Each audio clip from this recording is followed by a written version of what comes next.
কেমন আছো তোমরা সবাই? অনন্যার ব্লগসের আরও একটি নতুন ব্লগে তোমাদের সকলকে স্বাগত জানাই। আজ 7ই জুলাই রবিবার। তোমাদের সকলকে ব্লগের শুরুতেই রথযাত্রার অনেক অনেক অনেক শুভেচ্ছা জানাই।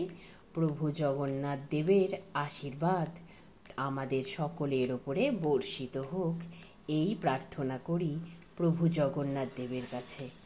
সকাল আমার শুরু হয়েছে আজ 7টার সময়।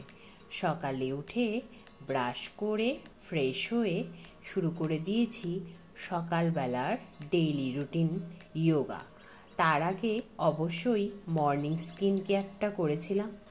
আর সকালে উঠে দেখছি ঝিরিঝিরি বৃষ্টি পড়ছে আর আকাশটা মেঘলা।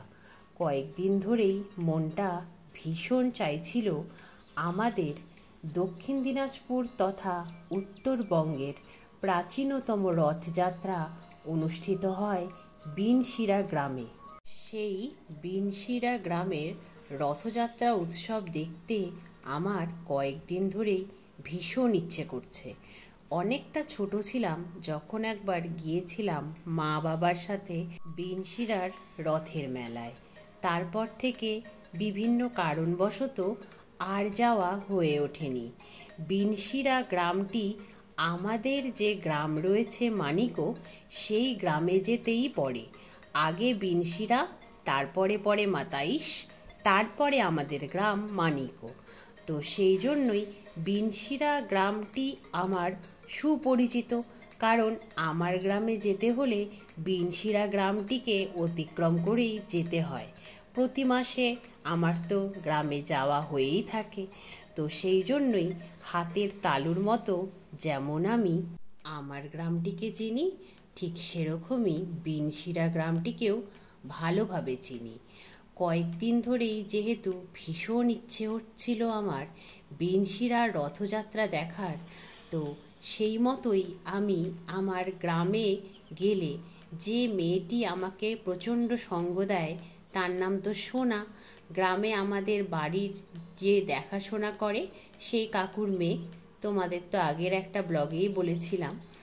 তো তাকে কল করে বললাম, সে তো এক বাক্যে রাজি। বলছে, হ্যাঁ তুই যদি আসিস দিদি তাহলে আমিও যাব, আমারও রথ দেখা হয়ে যাবে তোর সাথেই।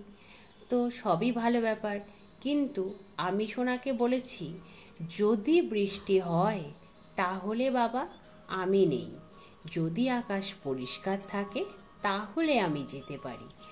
তো বৃষ্টি বা যে কোনো প্রাকৃতিক দুর্যোগ তো আমাদের হাতে নেই। তো সেই জন্যই জগন্নাথ ঠাকুরকে বলেছি মনে মনে, যদি তুমি চাও আমি বিনশিরার রথের মেলায় যাই, তাহলে আজ সকাল থেকে সারাটা দিন তুমি বৃষ্টি দেবে না। জগন্নাথ দেব বোধহয় আমার কথা শুনে নিয়েছেন। এখনো পর্যন্ত কিন্তু বৃষ্টি হয়নি। সকালে ঝিরিঝিরি বৃষ্টি পড়ছিল বটে। যখন থেকে জগন্নাথ দেবের কাছে এই প্রার্থনাটা করলাম মনে মনে, তারপর থেকে বৃষ্টি তো চলেই গেল, মেঘগুলো উধাও হয়ে গেল। এখন নীল আকাশ আর সাদা মেঘ, তার সাথে সূর্যদেবও দেখা দিয়েছেন। তার তাপে বেশ গরম লাগছে এখন। আর আমি আমাদের গ্রামের হাই স্কুলটিতেই 4 বছর যাবৎ পার্ট টাইমার টিচারের জব করেছি। তো সেই জন্যই গ্রামের প্রচুর ছাত্রছাত্রী রয়েছে আমার। স্কুলে তো পড়তোই, তাদের মধ্যে অনেকে আবার বাড়িতে আসতো আমার টিউশন পড়তে। তাদের সাথে এখনও আমার যোগাযোগ আছে হোয়াটসঅ্যাপ, ফেসবুক আর ফোন কলের মাধ্যমে।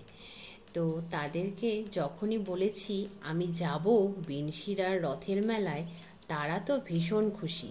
তাদের মধ্যে 1-2 জনকেই বলেছি, সবাইকে বলিনি, তাহলে মেলা দেখা কম, তাদের সঙ্গেই শুধু দেখা করেই চলে আসতে হবে। কারণ ছাত্রছাত্রীর সংখ্যা তো প্রচুর, বলার সাথে সাথেই সবাই চলে আসবে আমি জানি। সেই জন্যই 1-2 জনকেই জানানো হয়েছে, বাকিদের জানাইনি।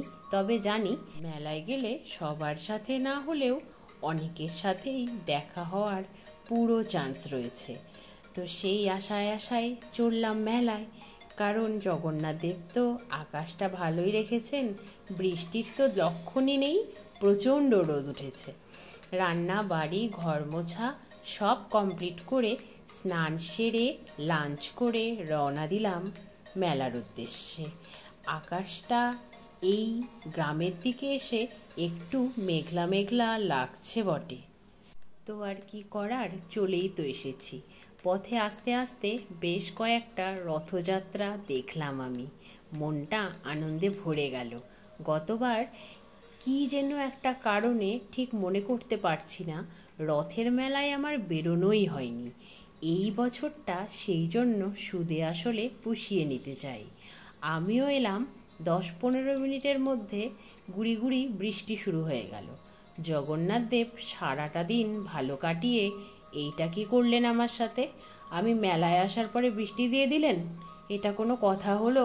ভালো লাগে না। তবুও আসার সময় মনে করে ছাতাটা নিয়ে এসেছিলাম, এর থেকে যেন জোরে বৃষ্টি না হয়, তাহলেই মুশকিল। দেখো মেলার অবস্থা, এখনই কত কাদা, গতকাল যা বৃষ্টি হয়েছে, কাদা হবে না বলো? এই যে জগন্নাথ দেব, বলরাম দেব আর সুভদ্রা দেবীর মূর্তি, তারা রথে বসে আছেন। সবাই প্রণাম করে নিও, আমিও প্রণাম করে নিলাম। দেখো এইবার জোরে জোরে বৃষ্টি পড়ছে। হায় ভগবান, বৃষ্টিতে তো সব ভেসে যাবে মনে হচ্ছে। 1 ঘন্টা মতো বৃষ্টি হলো, এখন আবার আকাশটা পরিষ্কার হয়ে গেছে। 2-4 ফোঁটা বৃষ্টি এখনো পড়ছে, তবে ঠিক আছে। ছাতাটা বন্ধ করে এই কাদার মধ্যে যে কি করে হাঁটবো সেটাই ভাবছি। তবে আমার বল ভরসা সব তো সোনাকে ঘিরে, ও তো আমার হাত ছেড়ে দেবে না। ওর হাত ধরেই কাদা পার করে চলে এসেছিলাম এই দিকটাতে। এখানে কত পুরনো দিনের বাড়ি দেখলাম, আর এইখানে রয়েছে মন্দির। আর তারপরে একটু মেলাটা ঘুরলাম, তারপরে এখান থেকে আইসক্রিম খেলাম আমি আর সোনা দুজনে। তারপরে বেশ কয়েকজন ছাত্রছাত্রীর সাথে দেখা হয়েছিল, আর যাদেরকে জানিয়েছিলাম তাদের সাথে তো হয়েছিল। আর বেশ কিছু ছাত্রছাত্রী আমাকে বিনশিরার রথের মেলায় দেখে অবাক হয়ে গেল, তারা পায়ে হাত দিয়ে প্রণাম করলো। তারপর সন্ধে 7:30 নাগাদ বাড়ি ফিরে এলাম। বাড়ি এসে সান্ধ্যকালীন চাটা খেলাম ফ্রেশ হয়ে। তারপর মেলা থেকে মায়ের জন্য জিলেপি এনেছিলাম, সেই জিলেপি খেলাম দুজনে মিলে। মেলা থেকে যে জিলেপি এনেছিলাম, জিলেপিগুলো খাওয়ার পরে ডিনারের ইচ্ছে তো চলেই গিয়েছিল। মা তারপরে ভাত মেখে আমাকে খাইয়ে দিল, অল্প করে ডিনার করলাম। তারপর ঘরের মধ্যে একটু পায়চারি করলাম। এখন তো ঘড়ির কাঁটা 12:30 পার করে গেছে, এখন শুয়ে পড়ব।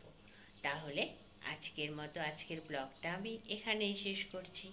আবার তোমাদের সঙ্গে দেখা হবে খুব শিগগিরই অন্য একটা ব্লগে।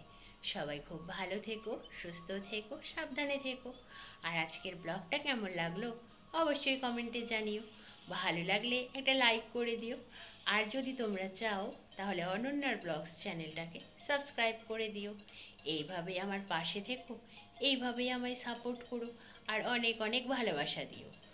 আর আজকের দিনটা দারুণ গেছে। হ্যাঁ, বৃষ্টিতে একটু নাজেহাল হয়েছিলাম ঠিকই, কিন্তু উত্তরবঙ্গের তথা দক্ষিণ দিনাজপুরের ঐতিহ্যবাহী প্রাচীনতম বিনশিরার রথ তো দেখতে পেয়েছি, এতেই আমার মন খুশি হয়ে গেছে।